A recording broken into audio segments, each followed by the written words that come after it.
Hey everyone, it's Allie and welcome to my channel, and today I am super excited to open a box from Book Outlet with you guys.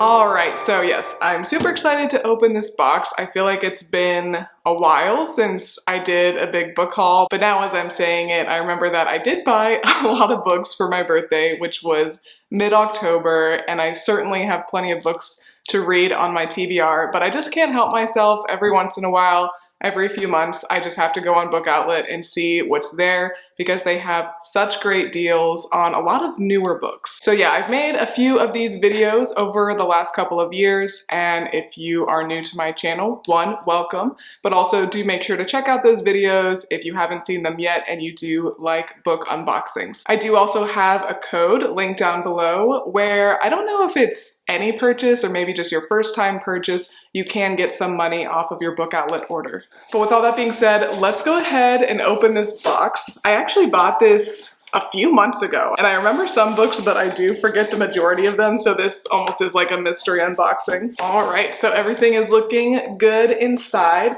I have had really good experiences with this company, and only one time they sent me just the wrong order, and when I reached out to Book Outlet they said just keep the books. So I was able to do a giveaway with one of you guys. I sent like 8 classics I think that were in that order, and then there were a few others that I did just end up donating.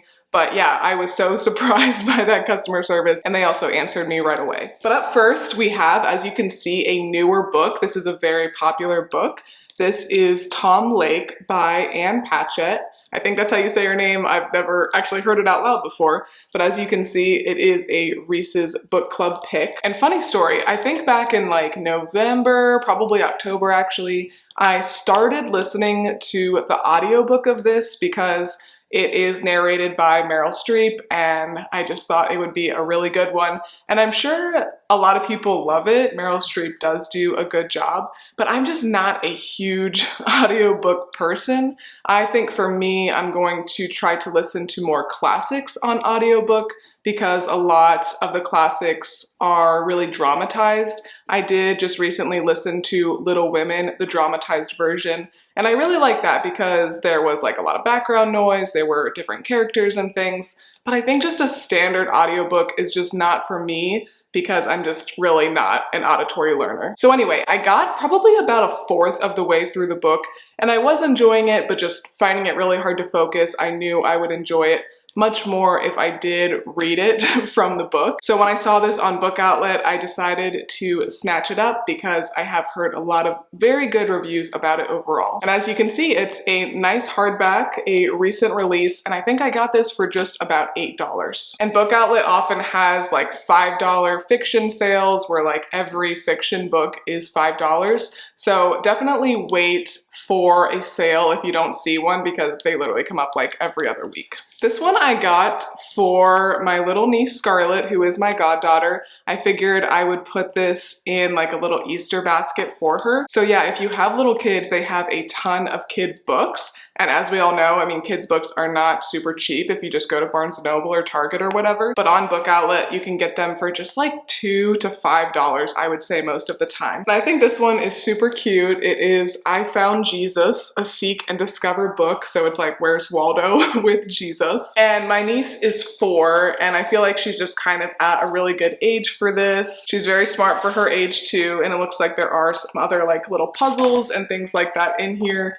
But yeah, just a really cute book in perfect condition. All right, this is one that I've been hearing about a lot over the last few fall seasons, I would say. This seems to be a very popular graphic novel. It's called Garlic and the Witch. And I don't think I've ever actually read a graphic novel before, but I know some people really love them. I am a very visual person, so I think I could definitely enjoy them. So if you do have any recommendations for graphic novels, I would appreciate you letting me know down below, and I will keep an eye out for them on Book Outlet or thrift stores or wherever. But I think this will be a really fun like October Halloween read. These two I'll show together because they are in the same series. This is One of Us is Lying, and then we have the sequel, One of Us is Next, and then I know there is at least one more. And I actually have read One of Us is Lying before, but it's been a long time. I think I read it when it first came out, and I pretty much forget everything that happened, other than it's kind of like a breakfast club, after school detention type thriller, and I know I did like it, and I wanted to read the next one and just never got around to it. So I got both of these since they were on Book Outlet, and if you've never read anything by this author before and you do like thrillers, especially YA thrillers, Karen McManus, I would say, is one of my top 3 young adult authors. And as of now, there are at least 1 or 2 other books by her on Book Outlet. This one, I feel like I just picked up mostly because of the cover. I'm sure I read the blurb as well, but I love this cover. I think it is extremely aesthetic. Yes, and this is a historical fiction book, and I really enjoy reading historical fiction. It says that this heart-stopping novel set in post-World War II Britain in 1947, which I do like because a lot of historical fiction books are set during the war, and they're good. I like most of them, but it's nice to have ones that are not set during wartime. That says it follows the coming of age and maturity of former wartime operative Eleanor White, a veteran of 2 wars and a trained killer. As she is drawn back into the world of menace she has been desperate to leave behind. And I think I did quickly look this up on Goodreads, and it had pretty good reviews. And I always do love to find a new author, especially in the historical fiction genre. Another genre that I really love are thrillers. I just feel like they always get me out of a reading rut. They're a great, like, 1-day read, 2-day read most of the time. And so I decided to pick up this one. It is Just Another Missing Person by Gillian McAllister. I did recently read this other one, Wrong Place, Wrong Time, which is another Reese's Book Club pick. I did like that one. I wasn't like blown away by the story necessarily, but I did like the writing. This story is about a missing person case which unravels deeper, darker secrets that hit too close to home and can only lead to more danger for the detective and an impossible moral choice. What will she do? There's a man out there, his weapon isn't a gun or a knife, it's a secret. And it looks like it is dual perspectives, which I really like, especially in thrillers. It follows Olivia, 22 years old, no history of running away, last seen on CCTV entering a dead-end alley and not coming back out again, missing for 1 day and counting. And then it also follows Julia, who is the detective heading up the case. So I have a feeling I am gonna like this one more than Wrong Place, Wrong Time, but let me know if you've read this because I know this author is very popular. Okay, next up is another one that I thought just looked interesting. This is The Light Pirate, another beautiful cover. This is by Lily Brooks Dalton, and I'm not actually sure what genre this is. It might be historical fiction, but it says it's a story of survival and resilience spanning one woman's lifetime as she navigates the uncertainty, brutality, and arresting beauty of a rapidly changing world.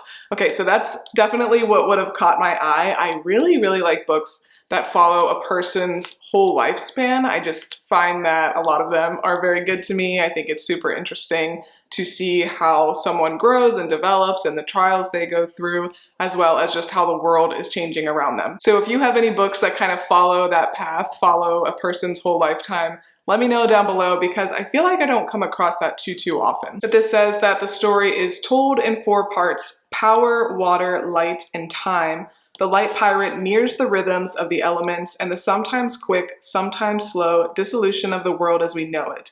It is a meditation on the changes we would rather not see, the future we would rather not greet, and a call back to the beauty and violence of an untamable wilderness. And it is set in Florida, so there's going to be a lot of talk of the weather and storms and things like that, I know just from the blurb. This was a Good Morning America book club pick, and it was just written pretty recently in December of 2022. All right, just a couple more. I'm trying to only buy 10 books at a time when I buy from Book Outlet because 10 books is certainly plenty, and I'm trying to have a little bit more self-control about the books that I buy. I don't mind having a lot of books because I want to have a really epic library one day. I like to reread. I like to let people borrow my books as long as they give them back. But I also am really trying to read books that I have a strong feeling I will like. I don't want to waste my time reading books that I think are just going to be okay. In other words, trying to be less influenced by book talk, bookstagram, booktube, because a lot of the books I find that people really like to read on these platforms are not necessarily my favorite kinds of books. So you're not going to see me reading a lot of just like straight romances, things like that. I don't mind romance thrown into other genres, but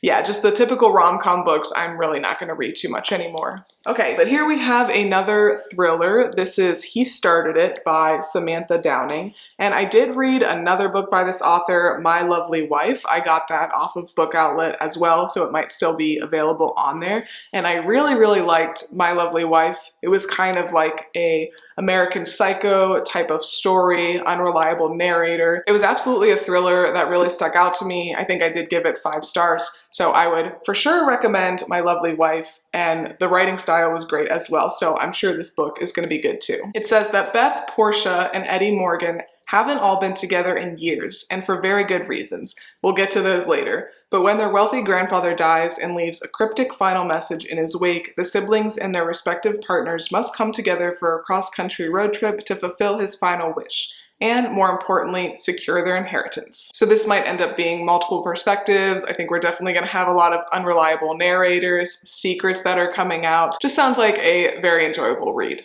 Finally, we have Did You Hear About Kitty Carr, which is by Crystal Smith. I think her name is partly chopped off. Yes, Crystal Smith Paul. And this is her debut novel. It was a Reese's Book Club pick.